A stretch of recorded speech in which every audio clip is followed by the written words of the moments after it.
Hello and welcome to the Three Geeks podcast. Dan reviews Gotham, episode 3, The Last Laugh. There's a lot that I don't like about this episode. First of all, it seems like they wrote like half of an episode and then just strung the whole thing out. So with the aftermath of, Joker Kid and Pointy Chin Lady killing everybody in the police station, except for most of the main characters, they're going to have a nice benefits ball for orphan children. And apparently nobody at all thought it would be good to have any kind of security or maybe vet the attraction guys. But everybody says, oh, there's going to be a magician. And so Joker Kid like ties up the real act and throws him in a chest that's like 3 feet away from everybody else, and nobody notices, and puts on a mask and a goofy little beard, and he's like, oh, I'm going to be the magician. And boredom ensues, honestly, because they draw this out like so long. So he gets the deputy mayor or somebody of importance and just throws a knife through his chest. There's no security at this party at all. I mean, you just get the richest people in Gotham. You got, Junior Catwoman like wandering around stealing stuff from them. Bruce and Alfred show up, and everybody in this town that's at this party in modern times wants to see a magician act. I don't know why that's even a thing, but it is. And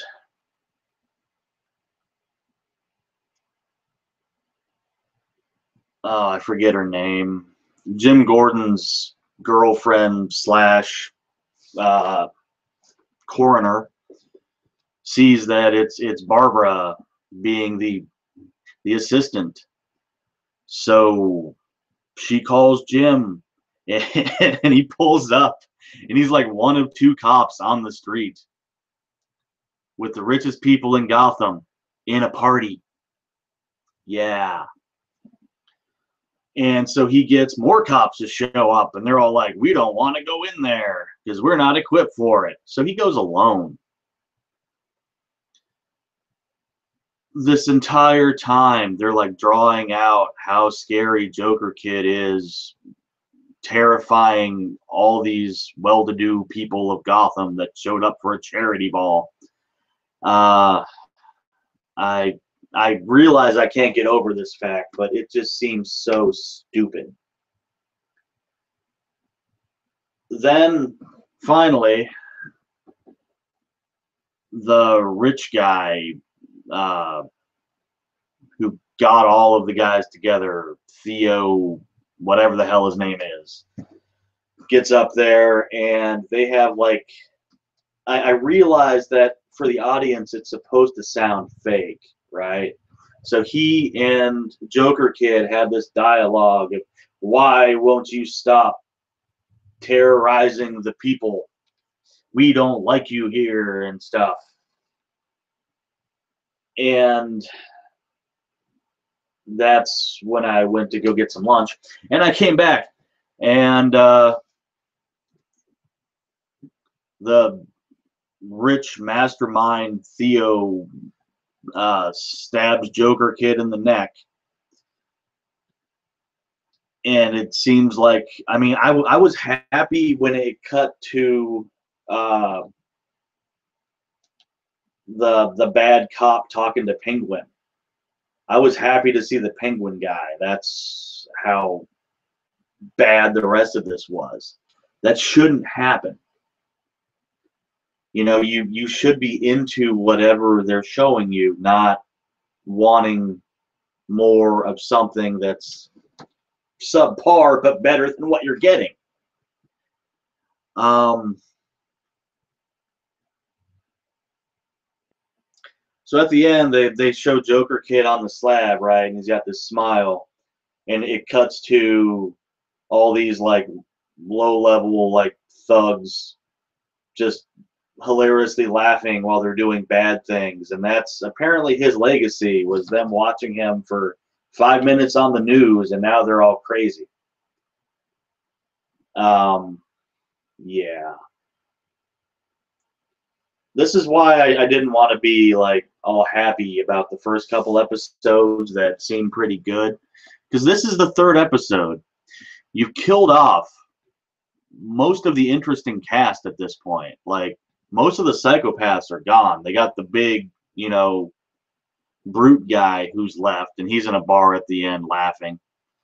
But you've got, for bad guys, you've got, you know, rich mastermind dude. You've got the Penguin, who's a mob boss, who seems to be in a totally unconnected story. You've got Barbara, who I don't think is a very strong character at all, but whatever. And you've got big Hulk and strong guy. So what do you expect to pull off here? It's like Rise of the Villains, and yet half of them are dead by the third episode. And it's like they're not even, like, I realize that you have to go back and show, you know, more villains than the actual ones that Batman has, right? But you're getting, or we're getting, sorry, stupid copies of them. It's like back when Lord of the Rings was big, they came out with an RPG game called Lord of the Rings: The Third Age. And you played basically the quest that all the Lord of the Rings, you know, main cast had, but you were following in their footsteps because you couldn't be them. So you had one of every character of that story, but they weren't the actual characters. That's what this is like. It's like you got a guy that's kind of like the Joker, and you've got the Barbara lady that, you know, uses a small mallet that's, you know, supposed to be like his Harley Quinn. I guess they're gonna make this big dude into like faux Bane. I mean, I'd like to say something good about it. I mean, you've got good actors. They just, I don't think, have much to do. You know, it's like, here's the script. We're gonna kind of make a Batman, but not really. I mean, even the kid that plays Bruce Wayne, he's not a bad actor. He just has a shitty part.